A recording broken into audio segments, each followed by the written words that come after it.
Hi, I'm Marina, and I'm here with Derek Vincent Smith, who is Pretty Lights. Nice to meet you. Yeah, pleasure to meet you as well. So this is your third time to speak here? Yes, it How's is. it treating you? It's been, surprisingly beautiful here. The first two times I've been here it was quite rainy and cloudy, but the whole 2 weeks I've been here this time has been all sunshine. We're lucky with the weather. Yeah, and since I've been playing festivals while I've been here, the sunshine has been quite a blessing, I think. And you played on Friday here, didn't you? Yeah. How's that? No, wait. Today's Sunday, yeah? Yeah. I played Saturday. I played yesterday cool. and then today. So How was both yesterday? days. Yesterday was good. It was good. I was the first act to play in the tent, stage 2, and people didn't really know about it a lot. But by the end of the set, the whole tent was packed. So I think people often were. it starts out with the tent's quite empty and then it packs up. Yeah, well, I like that. Yeah, it's cool. I quite like that. So you take 70s funkadelic rock and fuse it into kind of new electronic material. Would you say that you're consciously trying to introduce different sounds? Yeah, one of the huge things I'm trying to do is keep the sound design and of the records I put out as diverse as possible.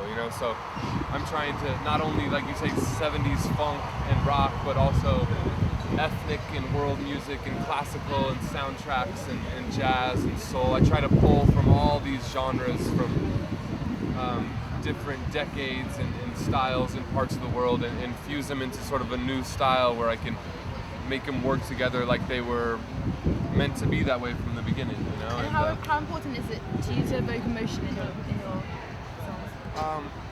I think that's a great question because that's honestly one of the main things I strive for when I'm producing each track is to have some sort of emotional resonance in every track, something that'll make you feel something, whether it makes you feel or it channels an emotion that you're already feeling, and then to combine that with something that will, make you snap your neck on the dance floor, like hard and pretty. That's what I go for. So you have a trilogy of EPs, and you've got 2 coming out later this year. That's correct. Yeah. Looking forward to it. Are you working on them now, or are they almost done? Yeah. Well, I decided to do the trilogy of EPs because my touring schedule's been so intense, so I didn't. The whole aim of it was to release music that people haven't heard at all in the live scenario, right? So I wanted to release music at multiple points throughout the year so I could keep the live show fresh and the releases fresh, right? So I put out 1 EP. I'm almost done with the second one, which comes out at the end of July, and then I plan to release the third one at the end of October. Oh, cool. Looking forward to it. Well, I've heard that you feel very strongly about the licensing laws.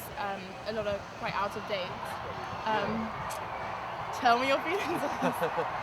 Well, copyright sampling laws were passed in the 70s, and since then culture and technology have evolved to a point where they're out of sync, And so it's not like I feel like there shouldn't be sample laws, because I feel like there should be. I feel like if people have created something that came from their heart and soul, they should be compensated for that if it's going to be used again in the future, right? But the way that it works right now, in the system they use to judge people who are creating art like that, it's out of date and it's not working. And even when they do collect monies from the producers and the artists who are sampling, it's not going to the artist that actually created it in the first place, right? Yeah. So it's like I definitely not only feel strongly about it, but I'm trying to get involved in the process of changing those laws, at least in the States. And Well, that's a great cause.